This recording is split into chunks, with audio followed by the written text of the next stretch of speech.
देखिए, जो गलत करेगा, चाहे बिल्डर हो चाहे कोई हो, उसके खिलाफ सरकार कठोर से कठोर कार्रवाई करेगी। उन्होंने गलत किया है तो उनके खिलाफ जो मुख्यमंत्री जी कार्रवाई कर रहे हैं वो सही कर रहे हैं। सर, आकाश आनंद को बसपा से निष्कासित कर दिया गया है, कैसे देखते हैं इसको? एक बार पदों से हटाया गया, फिर उसके बाद पार्टी से हटा दिया गया। जब जिस पद की जिम्मेदारी जिसको दी जाती है अगर वो नहीं कर पाता है तो उसको हटाया ही जाता है। प्रायोजक हैं cancer healer centre, a new beginning. और रही बात, देखिए, बाबा साहब डॉक्टर अम्बेडकर जी के विचारधारा को, गौतम बुद्ध जी के विचारधारा को, महात्मा ज्योतिबा फूले की विचारधारा को और छत्रपति साहू जी महाराज की विचारधारा को लेकर कांसीराम जी ने पार्टी बनाई और पार्टी को सत्ता तक पहुंचाया और बाबा साहब डॉक्टर अम्बेडकर के संविधान के बदौलत वंचित शोषित पीड़ितों को अधिकार बड़े पैमाने पर दिलाने का काम भी हुआ। उस विचारधारा को, जो सामाजिक परिवर्तन की विचारधारा है, उस विचारधारा को आगे बढ़ाने के लिए, क्योंकि कांसीराम जी के बाद मायावती जी ने उस जिम्मेदारी को बखूबी निभाया और पार्टी के राष्ट्रीय अध्यक्ष हैं, तो पार्टी को तोड़ने के लिए, पार्टी को बदनाम करने के लिए, पार्टी को ख़त्म करने की भी साजिश तमाम विरोधियों की तरफ से होती रहती हैं।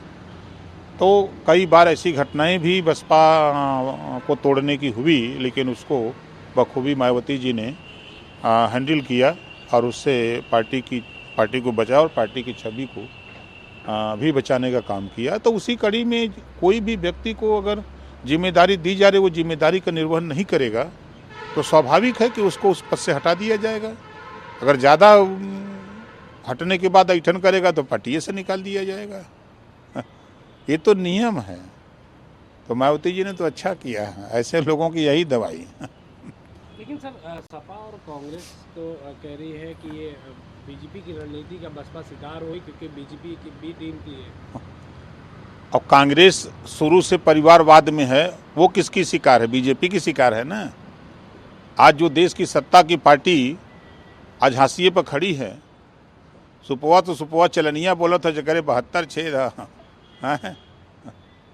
सर, सपा के महाराष्ट्र प्रमुख अबू आजमी औरंगजेब की तारीफ करते हुए उन्होंने कहा कि वह बड़े समाज सेवी थे और उनके समय उन्होंने वो क्रूर नहीं थे। उनके समय उन्होंने मंदिर बनाए भारत में।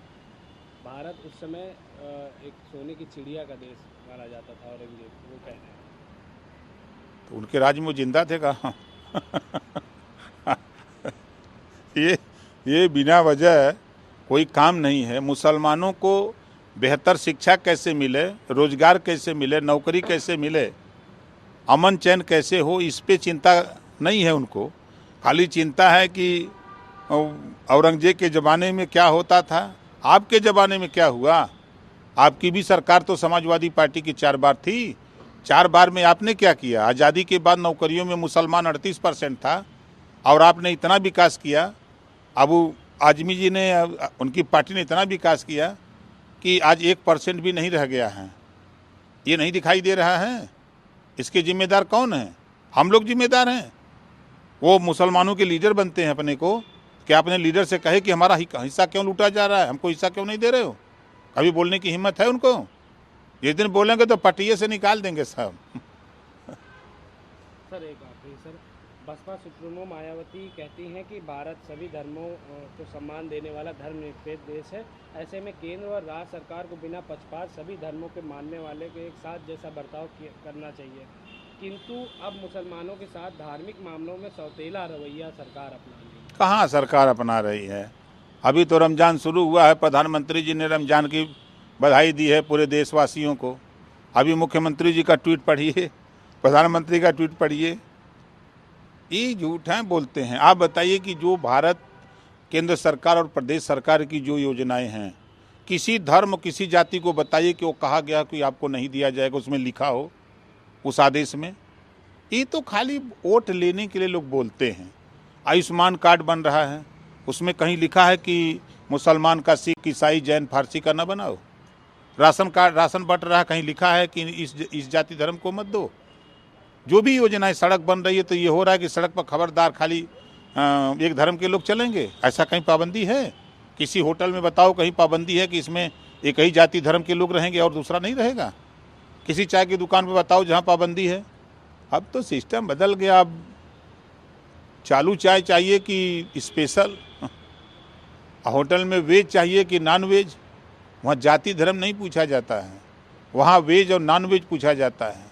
कमरे के लिए नॉन एसी की एसी पूछा जाता है। ये सब कहाँ पढ़ते हैं, कहाँ बोलते हैं? इन लोगों को जानकारी होनी चाहिए कि हम कल क्या था, आज क्या है, अब क्या होने वाला है।